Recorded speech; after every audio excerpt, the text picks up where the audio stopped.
Oi, gente, vocês que assistem as nossas palestras aqui da Sociedade de Educação Espírita da Bahia no YouTube, eu tenho para vocês um convite especial. Nós voltamos com as nossas reuniões doutrinárias todos os sábados, pontualmente às 17 horas. Nas palestras são os mesmos conteúdos doutrinários que nós compartilhamos aqui no YouTube. Esse conteúdo fica disponível gratuitamente o tempo inteiro para todo mundo acessar na hora que for mais conveniente para você. Então se inscreve no nosso canal, sabe? Compartilha o vídeo, assiste a palestra de quem você quiser, de quem você preferir. São palestrantes convidados, expondo o ponto de vista de cada um sobre o conhecimento espírita, em cruzamento também com outros ramos do conhecimento, né? Com a psicologia, com a filosofia, com a ciência. Então é um prazer ter vocês aqui no nosso canal e também na nossa sede. A gente espera vocês lá. E tem um pedido para fazer. Nós precisamos da contribuição de vocês, em qualquer quantia que seja. A nossa situação encontra-se um pouco difícil em virtude da pandemia, da não realização dos eventos que ajudavam a manter, né, a nossa instituição, a custear as nossas despesas. Então eu vou colocar aqui na tela o Pix da nossa conta para que vocês possam nos ajudar nesse momento, ok? Obrigado e até lá.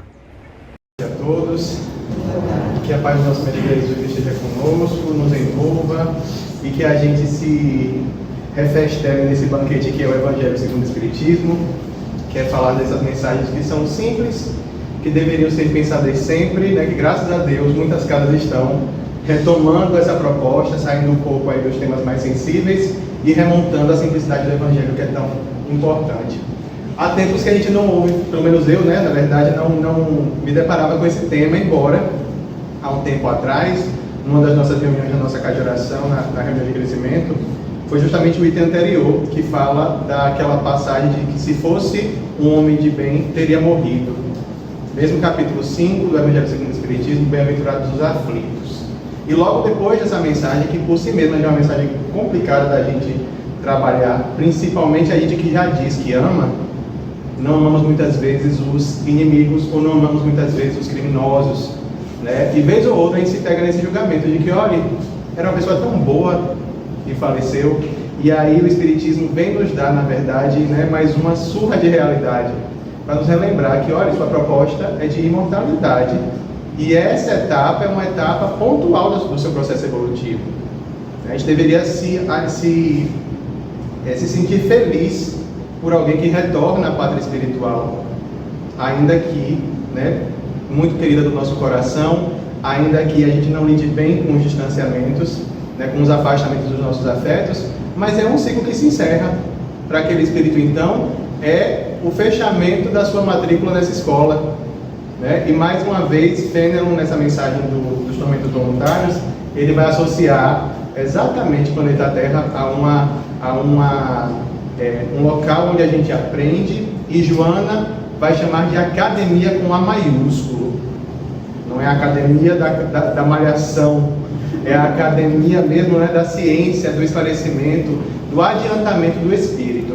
Então é bom que a gente retorne a essas mensagens para fortalecer, se não já a consciência que nós temos, e estimulando em nós a vivência desses valores que nós estamos abraçando a partir da doutrina espírita.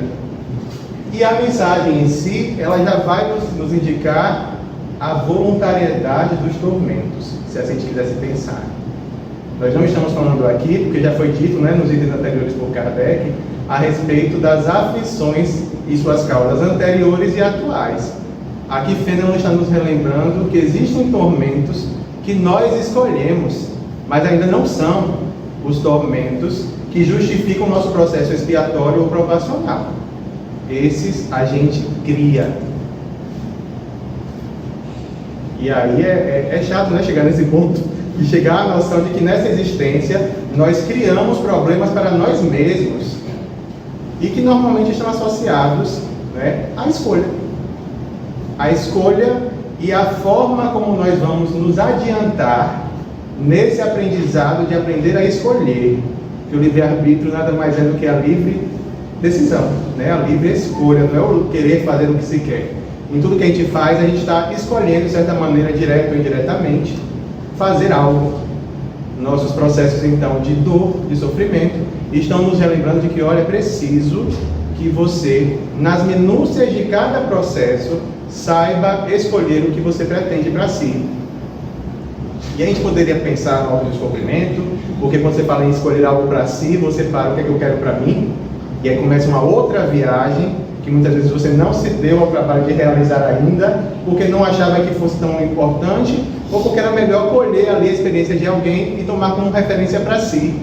Mas quando ele fala dos sofrimentos que nós nos provocamos, ele vai nos confrontar novamente, não só com o direito de escolha que nós temos, dessa riqueza que o Pai nos concede como livre-arbítrio, mas principalmente da relação que nós estabelecemos com a etapa do nosso processo evolutivo. Então, mais uma vez, vamos falar da nossa dificuldade de sairmos do materialismo. Sair do materialismo e procurar pouco a pouco vivenciar não só uma consciência, mas uma atitude também de alguém que é já consciente do seu papel aqui e do que deve realizar e de como deve proceder para retornar a uma condição melhor para o mundo espiritual. Eu trouxe só para acréscimo, só para ilustração, aí eu vou pedir para ela que está com um moleque, como é seu nome? Rose, para você fazer a leitura para a gente. Você consegue? Brincadeira, Rose, né? Eu já ia colocar. Mireia já se preparou aqui e pediu aos benfeitores que ampliasse o grau dela. Não, mas não é essa a proposta, viu? Fique tranquila, é só para a gente descontrair. Mas acontece muitas vezes, né? O expositor não consegue enxergar sem óculos e pede para alguém da plateia fazer às vezes de narrativa. Mas não é essa a proposta, não. Eu destaquei ali alguns itens que a gente já conhece, mas é bom a gente relembrar, porque a gente está aqui no sábado para reavivar conhecimentos que nós já temos, né? E Fenelon vai começar essa mensagem dizendo o seguinte, que vive o homem incessantemente em busca da felicidade. É ou não é verdade? Temos consciência de que nós estamos buscando incessantemente essa experiência, viver feliz, né? Viver feliz. E aí a gente tem que refletir, o que é a felicidade para mim? Como é que eu penso essa experiência da felicidade? Ao que eu associo esse estado de felicidade? Porque se a gente não fizer essas reflexões, a gente vai para a vala comum da felicidade associada ao material. E aí ele adianta, que também incessantemente lhe foge. Então essa felicidade se esconde, se apresenta, corre da gente, porque felicidade sem mescla não se encontra na Terra. Felicidade sem intercorrências não é uma possibilidade no planeta que nós nos encontramos. Por que é que a gente ainda espera que todo mundo seja perfeito em torno de nós? Que algumas pessoas que a gente julga já terem caminhado um pouco mais no seu processo evolutivo não cometam erros, não se equivoquem, porque em parte a gente quer a perfeição próxima de nós. Ela de fato está, mas não nessa condição que a gente deseja, né? Ele já esteve, já se apresentou, já se manifestou como perfeição encarnada entre nós e deixou aí um legado que até hoje nós estamos aqui, amadurecendo as consciências, né? Nas nossas preces então, no Serra de Luz, a gente sempre fala assim, pedir à espiritualidade que amplie os nossos canais de entendimento, porque às vezes a gente mesmo obstrui pelos nossos rigores, pelas nossas resistências íntimas a algumas questões. Então a espiritualidade pode nos auxiliar. Olha, deixa eu passar hoje essa mensagem que normalmente você tranca o coração para não ouvir, né? Algo que é proposto ali pelo expositor e você corre porque há mais alguém falando de reforma íntima. E tem gente que realmente se bloqueia em relação a esses temas, porque talvez não acredite ainda, ou não esteja pronto, não tenha compreendido que é necessário reformar-se.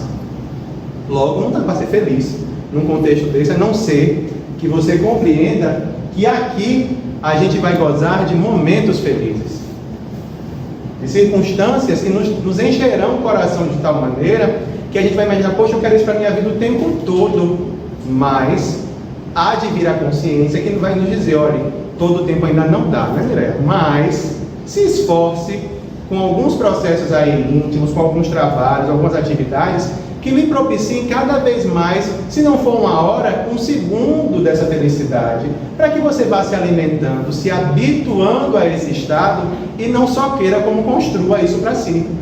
Que nós não estamos falando de uma oferta gratuita da divindade para nós. Nós estamos falando de uma construção do qual o único responsável somos nós. Então, eu posso ter uma experiência feliz com Mireia, mas no momento que Mireia se ausentar ou se afastar de mim, compete a mim restabelecer esse momento com a minha irmã aqui do lado, com quem quer que seja, ou até comigo mesmo. Que a gente nunca considera que há a possibilidade de ser feliz sozinho. O poeta não nos deixou imaginar, né, essa possibilidade, porque normalmente também a felicidade está associada a uma reciprocidade, que nem sempre vai acontecer, porque felicidade sem mescla não é uma realidade daqui.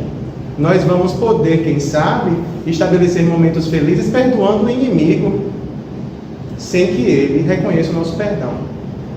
Então ele não nos oferece nada em troca, mas somos nós que nos libertamos do processo. Quem é que fica feliz? Nós. Nisso aí eu acho que Divaldo ele é um professor, quando ele sempre coloca, né? Quando eu estou diante do meu inimigo e eu não gosto do meu desafeto, o problema é meu. Mas quando eu me liberto desse processo e o outro não, o problema passa a ser dele. Porque se estamos falando de construção da felicidade, não dá para construir esse movimento feliz sem desconstruir os impedimentos que nós mesmos provocamos na nossa caminhada. Então é ainda o primeiro passo que a gente tem que se certificar. Não dá para ser feliz o tempo todo, da forma como a gente muitas vezes vivencia na casa de oração, por exemplo, em momentos de confraternização, de atividades em benefício do próximo, a todo momento da nossa existência, porque há muito ainda a ser feito no nosso campo íntimo para entender, por exemplo, que essa felicidade, ele vai dizer que em vez de procurar a paz do coração, única felicidade real neste mundo, ele se mostra ávido, no caso o homem, né, de tudo o que o agitará e turbará, ou seja, tudo o que é provocado externamente. Então somos nós nesse contexto. Nós estamos nos movimentando ainda, muitas vezes, vigilantes ou invigilantes, para buscas exteriores, para satisfazer uma questão que é íntima, que é interna. E é preciso que a gente continue falando sobre isso, né, e passe a observar nos nossos processos de autoexame, de autodescobrimento, os movimentos que nós estamos realizando para a construção dessa paz no coração. Não no lar, não no trabalho, não talvez no centro até, não é? Mas no coração, que é o local onde ninguém é capaz de lhe desequilibrar, de desajustar. Né? Nada nem ninguém será capaz de lhe tirar esta paz, porque ela lhe pertence, ela é uma aquisição e uma construção sua. Então o Fenelon vai trazer esses pontos de partida para a nossa reflexão e vai falar, já em 1860, acho que eles não lidavam com pessoas dessa natureza ainda lá, ele pergunta, né, haverá maiores do que os que derivam os tormentos da inveja e do ciúme? Graças a Deus hoje nós não somos mais invejosos e ciumentos, né? Aqui, a gente conhece um monte de gente lá fora, não é isso? Foi o que eu pensei, né? Eu sempre converso com uma pessoa que ela sempre fala assim para mim, não é ciúme, é zelo. Né? Zelo, cuidado. E nós vamos dando nomes a essas expressões do nosso sentimento, ainda que são expressões desalinhadas com a proposta da fraternidade, por exemplo. Uma fraternidade que vai estimulando em nós a felicidade de ver o outro feliz. De ficar feliz porque o outro conseguiu construir, conseguiu realizar, conseguiu se estabelecer. Eu não sei se dentro da dinâmica de vocês aqui na série, vocês já vivenciaram situações que ficam muito claras, a questão da inveja, mas que é uma inveja, na verdade, muito sutil, que normalmente está associada assim. E isso aí eu digo, na condição hoje de dirigente da casa, a gente começa a ver outras coisas, né?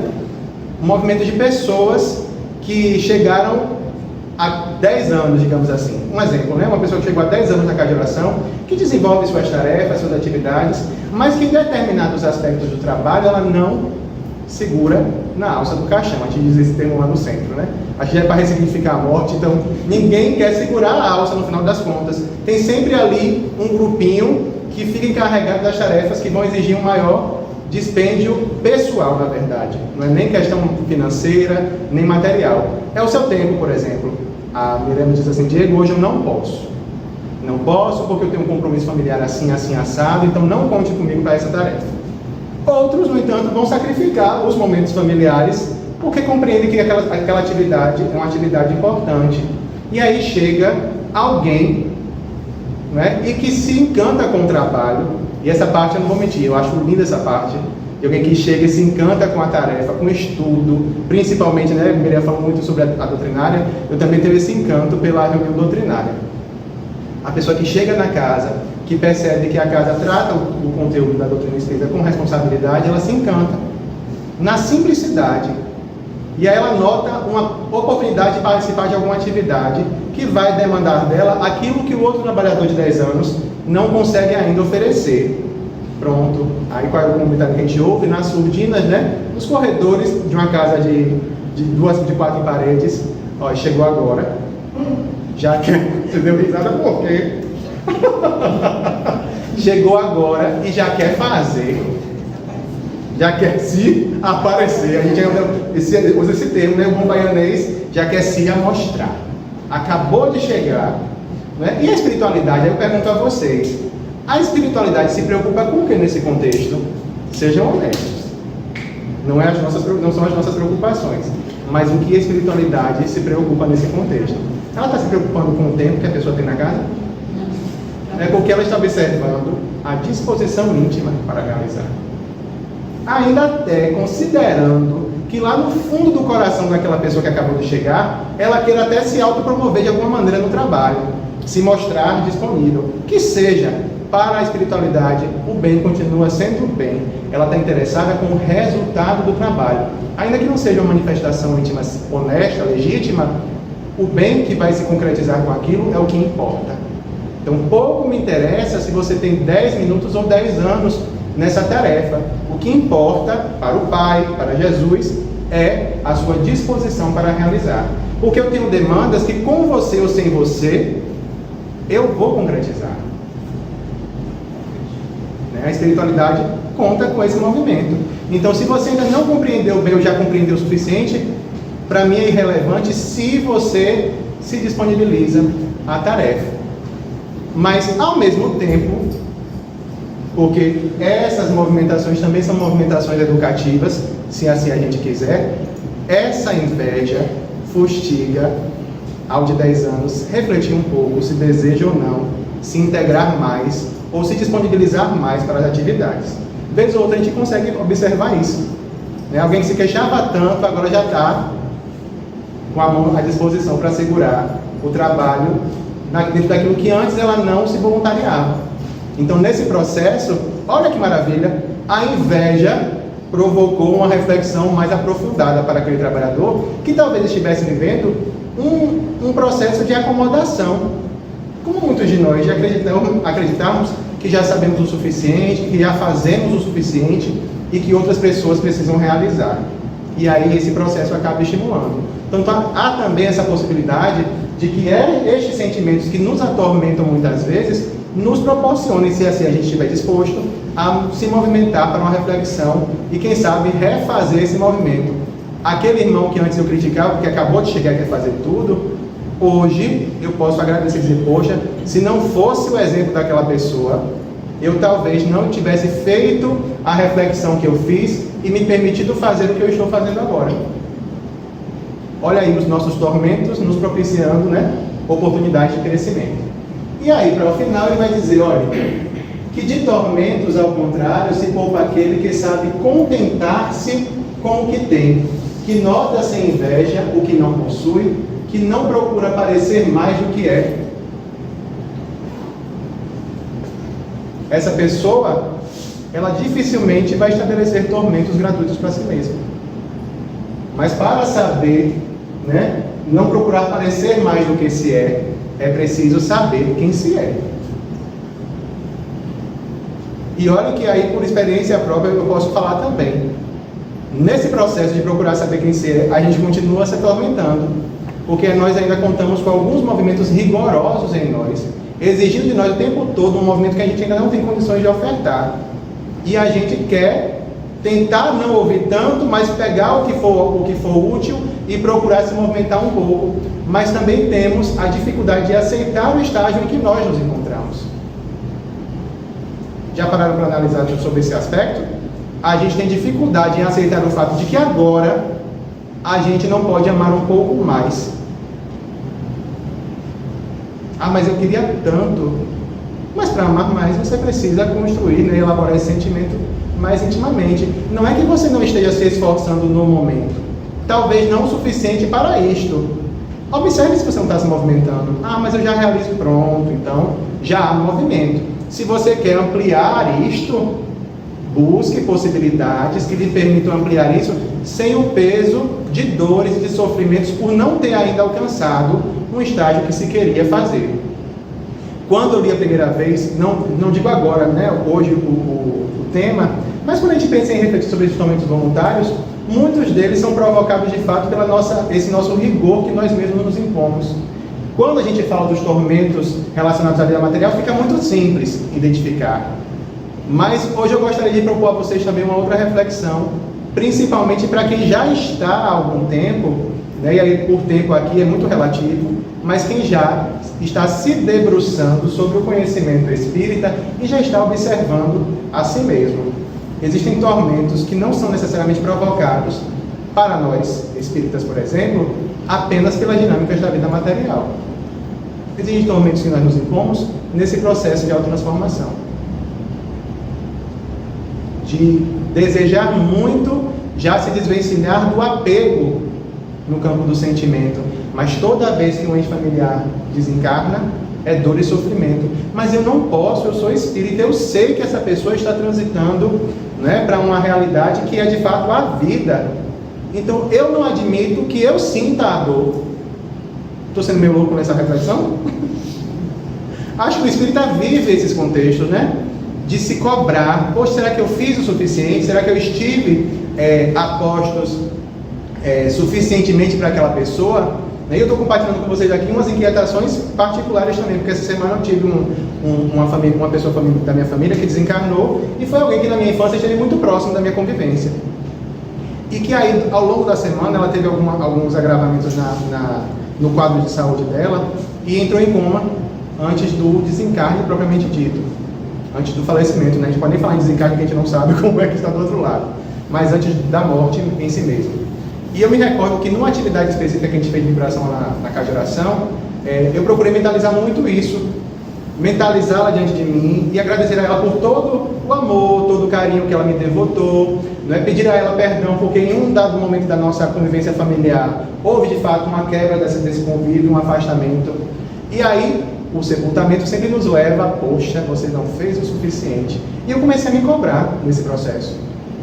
Aí estou lá fazendo minhas preces durante o sepultamento, mas ao mesmo tempo, poxa, será que eu poderia ter estado mais ao lado dessas pessoas? Mas ao mesmo tempo aí a razão, mas olha, observe o contexto, o cenário que estava, né? Aí eu comecei a entender que eu não tinha como. Porque naquele contexto ali, eu não tinha nem consciência do que eu podia realizar com 14 anos. Mas olha o nível do nosso rigor. Por já compreender um pouco mais, a gente quer aplicar esse conhecimento, inclusive no momento em que a gente não tinha condições de oferecer uma atitude condizente com esse aprendizado. Né? Então, são inquietações que a gente se impõe. São tormentos voluntários também. No campo da nossa observação, do nosso processo evolutivo. E são tormentos também dos quais a gente precisa se desvencilhar e passar a amar mais esse ser que nós somos hoje com toda a sua trajetória anterior. Porque nós vamos muitas vezes também nos deparar com pessoas que anulam o seu passado, sentem vergonha de quem foram, do que fizeram, até se esclarecerem a partir da doutrina. Será que isso é a solução? Uma hora, né? Esse lado da balança aqui vai pesar e exigir dela um revisitar, um perdoar, um aceitar quem se foi, né? E entender que, olha, isso tudo também contribuiu para que neste momento hoje você pudesse estar numa outra condição. Eu sei que parece até muito romântico pensar dessa forma, mas se a gente não for por esse caminho, amigos, dificilmente o auto-amor vai se estabelecer. Porque a gente não se ama só agora porque a gente compreendeu, a gente tem que se amar inclusive quando a gente não sabia, né? Agir com compaixão com essa pessoa que nós éramos antes do aprendizado que o Espiritismo nos proporcionou. Então, vou deixar só essas reflexões, não vou entrar muito no mérito das inquietações íntimas, porque senão a gente não adentra o tema. E aí, eu retorno para vocês. Quais são os nossos tormentos que nós nos impomos na atualidade? Eu dei uma dica relacionada a essa questão íntima, mas pode ser que vocês tenham uma outra observação, algum outro ponto. E eu gostaria realmente de contar com a participação, sob pena, vocês já sabem. Inclusive o pessoal que vai assistir depois também, daqui na próxima encarnação, volta mudo.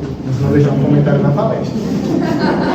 E no caso de quem não deixa na palestra do YouTube, né, vem sem os dedinhos para digitar. Ainda bem pior. Pronto, já perdi minha encarnação, né? Depois dessa. E aí, existe mais algum movimento que você observe hoje, com o seu olhar do hoje, porque a gente está falando de uma mensagem que nos foi trazida em 1860, embora seja muito atual.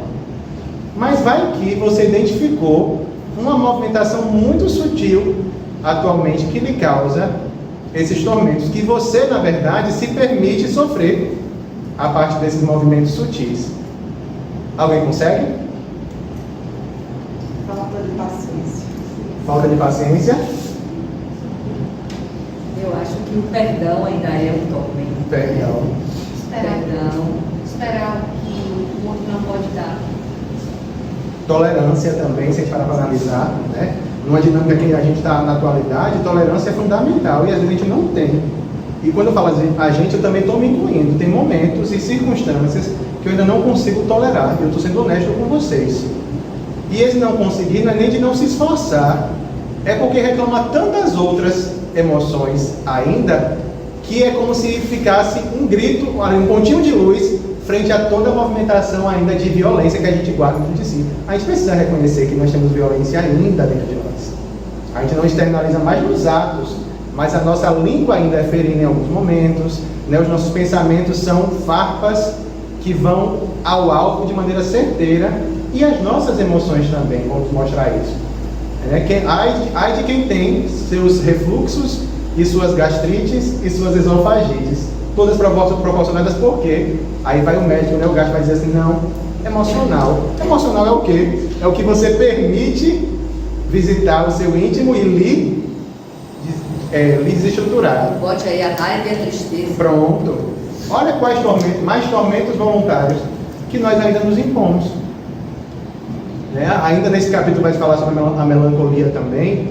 Então, esses processos são tormentos que na atualidade, e aí é a deixa para trazer o recorte das mensagenzinhas, né, de internet, que nós vivemos numa sociedade livre, mas aprisionada e asfixiada pelos inúmeros e indecifráveis sentimentos gerados por questões emocionais não resolvidas. Em dias atuais, ardentemente obscuros, vão sendo enterrados em nossa psique cada vez mais, sem a devida atenção, nossos tormentos e desgostos. Quem imaginou que a transição seria tranquila, deve estar se batendo agora, né? A gente até imaginava que fosse difícil, mas não tinha noção da dificuldade que ia nos impor. E boa parte desse processo de dificuldade que a gente vivencia nesse processo de transição, embora o crime, embora a violência de toda forma, embora todos os problemas que nós estamos observando, ainda são produto das questões emocionais não resolvidas. Está na moda falar de saúde mental agora. Nós estamos em setembro. Eu juro a vocês, estou sendo muito honesto, eu não associei o tema à proposta, mas não tem como quando a gente pensa nas questões relacionadas aos desajustes emocionais. Não pensar em pessoas que ainda não conseguem administrar essas emoções e praticam atos, né, contra a própria existência. Não tem como. Então, todo movimento, por mais que a gente às vezes se canse de ver, né, porque tem até meme fazendo meme da situação do Setembro Amarelo. não vou deixar lá uma nota de uma provocação para a Mireia nas postagens dela, porque Setembro Amarelo eu não posso, mas em outubro, Mireia, eu me aguarde, né? Eu vou elaborar essas provocações e colocar lá em outubro. Então, há uma intolerância às questões emocionais próprias e ao do outro, sem a gente ter a dimensão de como muitas vezes esses nossos desajustes, esses tormentos que nós nos impomos também provocam desalinhos na vida do outro. E um outro que talvez não tenha condições de administrar essa questão emocional. Eu sempre menciono isso em relação ao suicídio, porque para mim realmente é muito singular. É uma condição, não é só por ter compaixão pelo suicida não, mas é porque ele consegue realmente ultrapassar o maior instinto que nós temos de existência. Então nós não estamos falando de uma unha que quebrou ou de uma desilusão amorosa, não. Nós estamos falando de desajustes emocionais muito profundos que são, digamos assim, tem um gatilho ali em uma destas experiências, mas não foi só aquilo. Às vezes foi uma existência até ali de introjeção de sentimentos negativos, de baixa autoestima, tudo silenciosamente praticado na vida cotidiana. Então, o comentário de brincadeira que você fazia estimulava a baixa autoestima do outro. Mas agora não se pode nem brincar, nem se fazer comentários. Não, não podemos. E para a gente é pior, não podemos porque estamos transitando. Então está todo mundo desalinhado nesse processo, tentando se alinhar para transitar em uma melhor condição.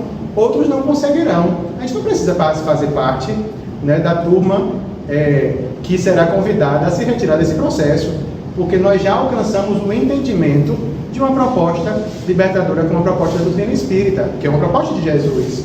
Nós já compreendemos Jesus em algumas minúcias que antes não será possível compreender. Jesus já está próximo de nós, já não está tão distante. Então, nós já contamos com essa responsabilidade. E não é o peso dela, mas é o que ela provoca na nossa consciência que nos fará sair deste lado, né, de muitas vezes desprezar ou desrespeitar a existência do outro, nas minúcias das brincadeiras que lá em 1900 e bolinha ninguém se importava. Mentira, né? Está lá, debaixo do tapete, uma hora a conta vai chegar para esse ser que tem que administrar esses tormentos. Então essa de fato é a questão da atualidade.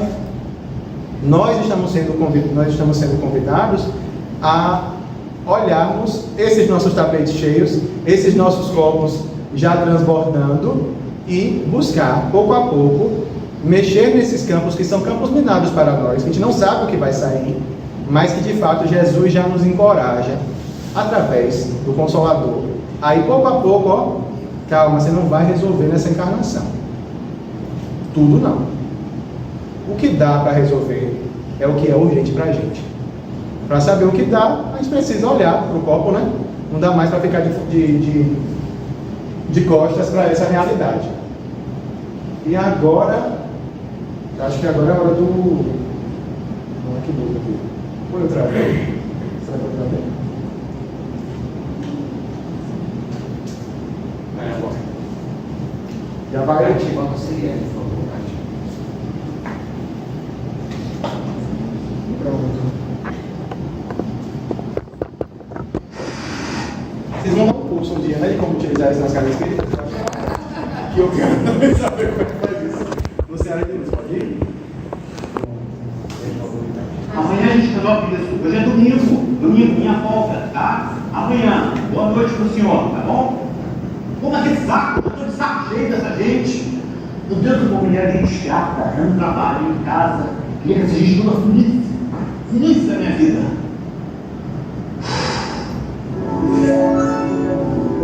Pedro Antônio? Oi! Seus problemas acabaram! Quem é você? Eu sou a sua fada madrinha! Onde você saiu? Direto do mundo da fantasia. Fantasia? Realizando os seus desejos. Qualquer coisa eu posso pedir? Aham. Qualquer coisa mesmo? Aham. Então eu quero dinheiro, eu quero um cofre de dobro de dinheiro, pode ser? Então, dinheiro, assim. Não tá rolando, né? Esse negócio de crise não tá fácil nem pras fadas, amigo. Mas faz o seguinte, me diz assim, as coisas ficam te incomodando. De repente eu posso te ajudar. Incomodando? Aham. Deve sim. Uhum. Um monte de gente chata que me rodeia. Eu tô de saco cheio dessa gente toda. Então, faz o seguinte, faz uma lista dessas pessoas. Hã? Lista? Aham. Ah, então não.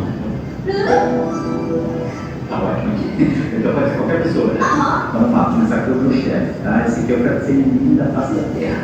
Aqui é o presidente do setor financeiro. Aquela secretária O chefe não tem suporte, eu não quero que você assuma com ela, tá? Pra minha família, tá? Tá bem pra você.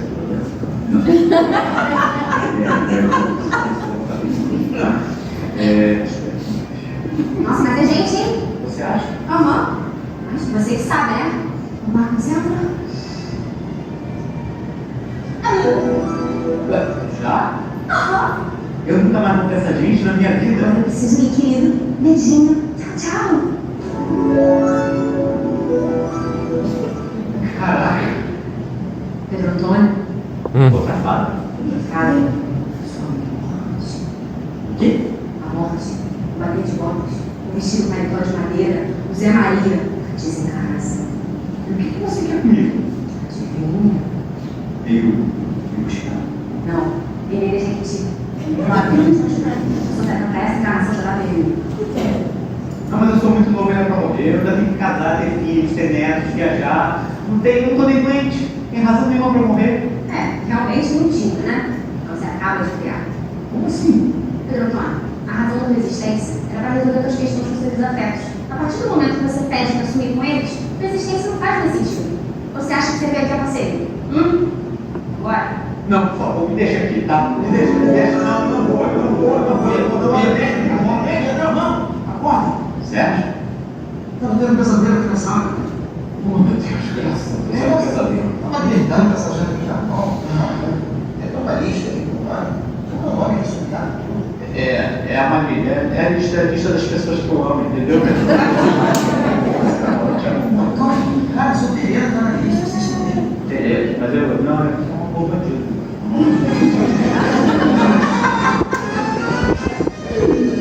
Ah, a gente ia parando para fazer vídeo, né? Deixar esse material para as palestras. Eu uso muito, normalmente não. E aí a gente perde um pouco do livro, porque ilustra, na verdade, o nosso cotidiano, né? Parte dos nossos tormentos, você já parou para analisar? Nossos familiares, que a gente julga que são, né, os responsáveis pelos nossos desalinhos emocionais, pelos nossos sofrimentos. Agora, sem eles, qual o sentido? Não por serem eles em si mesmos, mas por serem os compromissos que a gente vem resolver aqui. Né? Ou tentar começar a resolver, porque tem esses também, que a gente vai dividir, né, em suaves prestações, mas dentro da nossa disposição íntima, vamos dando um pouco nessa, um pouco na próxima, e assim por diante, para poder nos realinhar com as leis divinas e com estes irmãos. Mas é a razão da nossa existência, é a razão, inclusive, de nós não podermos ter uma continuidade nessa paz exterior, porque eles demandam da gente aquilo que a gente precisa trabalhar. Não são só as relações, mas são também as nossas inclinações que eles chamam a atenção para que a gente observe e analise e reveja e procure modificar. Então, sem eles, eu achei significativo trazer esse ponto, porque sem esses desafetos, não há sentido para continuar uma existência aqui. Porque a nossa existência tem que estar, né? Isso é o grande sentido da encarnação. Precisam estar, ora, com acerto e erro. Mas para que hajam os dois movimentos, é preciso que você seja testado, provocado, não digo nem testado, mas provocado para se movimentar. Porque, do contrário, a nossa letargia moral diz assim, não, deixa tudo como está. Eu não vou fazer nada além do que eu estou fazendo ou não estou. E se a gente fosse filosofar, até o não fazer já é uma ação, né? A inação já é uma decisão do indivíduo de não realizar. O desejo dele de não querer fazer um pouco além. Então nós precisamos da provocação exterior, das dificuldades que nos assolam muitas vezes, assim como das pessoas que estão ao nosso redor. E destas, em particular, são as demandas mais urgentes que a gente precisa administrar. Então sinto dizer que se você pensou em ir para o centro espírita para fugir de casa, não vai rolar. Você precisa, e a pandemia mostrou isso pra gente, né? Uma hora o centro fechou e você teve que levar o centro para dentro de casa.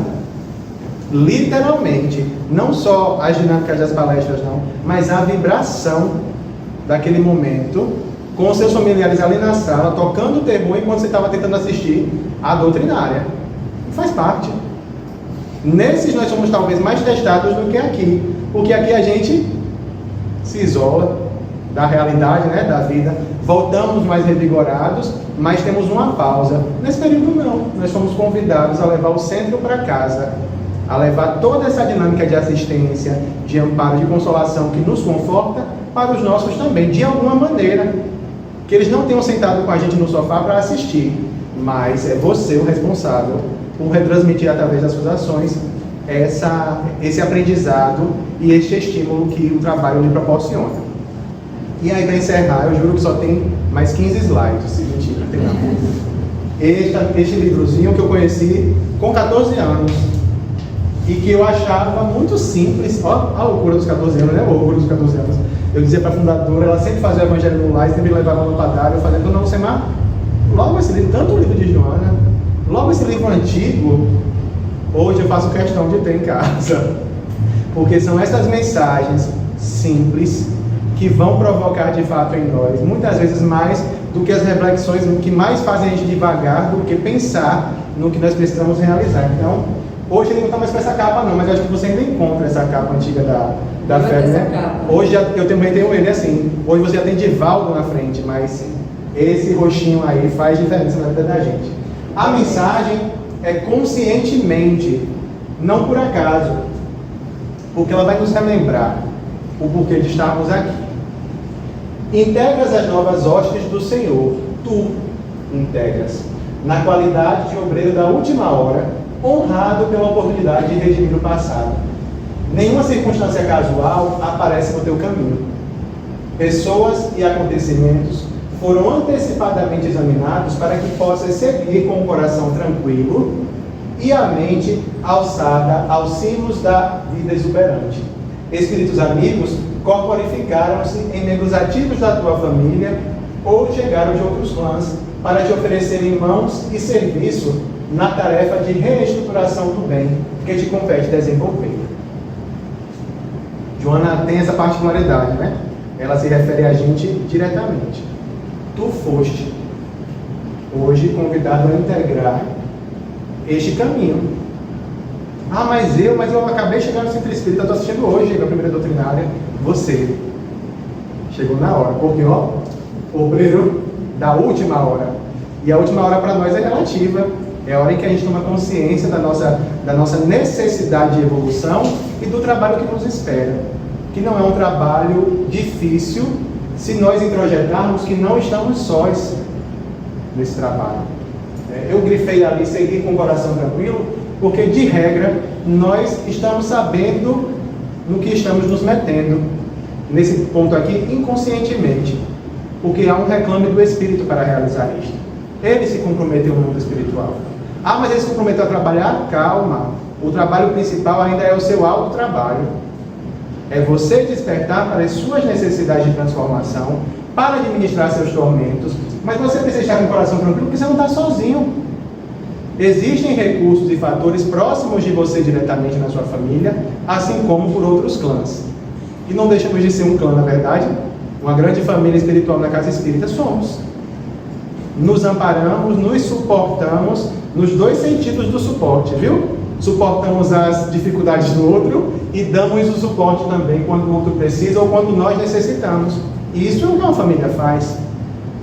Então não há razão para nos atormentarmos voluntariamente. Se pela consciência nós começarmos a estabelecer essa certeza de que, olha, nada aqui está acontecendo fora do planejamento divino e fora de algo que eu me propus a realizar. Talvez até já esteja fazendo um pouco além do que me comprometi. Mas se já estou no caminho, sair agora vai ser mais complicado. Não porque não se possa, mas porque a sua consciência já vai lhe reclamar uma atitude diferente desta, da fuga, da saída, da retirada, para realizar um pouco além. Não cultives azedume, seja qual for o motivo que te convoque à amargura. Mireia falou lá com muita propriedade, raiva, dificuldade do perdão, tristeza, são movimentações muito próximas de nós ainda. Muito. Ah, até do cara mais sorridente, sim. O sorriso muitas vezes está ali, né, maquiando a melancolia, a dificuldade que ele tem de lidar com as próprias emoções. Então ele faz muita piada, ele gargalha, né, ele se movimenta para parecer que não está vivenciando aquele processo, mas muitas vezes está. Então até esses movimentos que em alguma circunstância podem nos deixar desconfortável, que a gente não deixe, né, a possibilidade de cultivar o azedume diante dessas situações. Se muita coisa te parece injusta e enfloresce a intolerância deste ou daquele teor, recorda que o passado é meirinho pontual a aparecer e reaparecer, chamando a atenção o tempo todo. Aprofunda então as meditações nos preciosos conceitos da mensagem consoladora de Jesus, seguindo conscientemente. Nunca falamos tanto de consciência, porque de fato, sem ela, a gente enlouquece, né, na atual conjuntura. Então precisamos cada vez mais nos valermos desse estado nosso de consciência. E quando te falam que este é o momento da ciência, e é o que a gente tem ouvido bastante, pensa e vive a ideia da fraternidade com todas as criaturas. Quando te informe que esta é uma hora própria para a filosofia, pensa e vive a arte de servir. Quando te exponham que hoje comporta uma nova religião, a gente vai ouvir ainda falar muito sobre isso, né? Mudanças que precisam ser empregadas aí no espiritismo, essas ondas nós vamos observar, mas que a gente pense e viva o amor. Precisamos também acolher, inclusive, quem pensa diferente da gente nesse contexto, né? E seguir fazendo. E o básico que a religião nos propõe, de fato, é a prática do amor. Quando te apontem jovens em correria deslocada, ou velhos que tombaram inermes nas seduções enganadoras, não reclames, nem imponhas normas de conduta. Pensa e vive com sobriedade ética, expondo, quando possível, as razões da tua conduta inspirada no modelo excelente de todos nós. E nesse ponto aqui, eu gostaria só de sinalizar que talvez a gente venha a vivenciar em algum momento, acho que vai de fato se estabelecer nas casas espíritas, uma necessidade de acolhimento de pessoas das mais diversas condições. E nós, né, porque não somos rigorosos, a gente tende a querer ensinar o modo de agir do outro. E aí nesse ponto eu achei que Joana foi maravilhosa quando ela disse que, olha, não reclames nem impõe as normas de conduta, seu papel não é esse. Se você se predispôs a viver o amor, a servir ao outro, não é dizendo a ele como conduzir-se que você vai praticar o amor e ser o servo, assim como Jesus, né? O modelo excelente de todos nós nos mostrou que não adianta julgar, condenar, reprimir, apenas sirva. Apenas esteja à disposição para o auxílio e o socorro do outro. Isso minora os tormentos dele e lhe auxilia também na administração dos seus. Usa a feliz ocasião que te surge e refaze as lições. A carne é veículo transitório e abençoado instrumento para o espírito aprender na academia terrestre através do processo incessante da evolução. Então, que a gente possa, de fato, se assenhorar dessa condição de alunos em recuperação, né? Refazendo nossas lições, mas agora refazendo com a maturidade, com o entendimento e, sobretudo, com a confiança em Deus e na espiritualidade, de que nós já temos condições de refazer esses caminhos.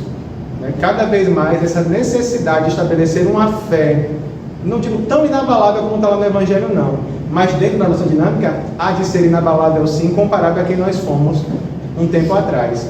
Hoje, mais do que nunca, toda a situação em que nós estamos inseridos, independente dos contextos sociais, religiosos, políticos, nós estamos sendo convidados a dar o nosso testemunho em relação a esta fé, a essa certeza de que nada está solto e de que nós estamos aqui não ajudando a desatar a corrente não, mas a mantê-la firme para que se promova essa transição que todos nós estamos inseridos, mas que precisamos estar mais vigilantes para fazermos a nossa parte. Espero ter colaborado com as reflexões de vocês hoje. Espero que também, de alguma maneira, essas considerações possam aplacar um pouco os nossos tormentos. São nossos, né? Mas que aos poucos também a gente vai dissolvendo, transformando isso em aprendizado e em experiência, para não mais estimular aquilo que a gente já sabe, que não vai nos levar para frente. Não é verdade? Muita paz para todos e que o nosso Mestre Jesus nos abençoe.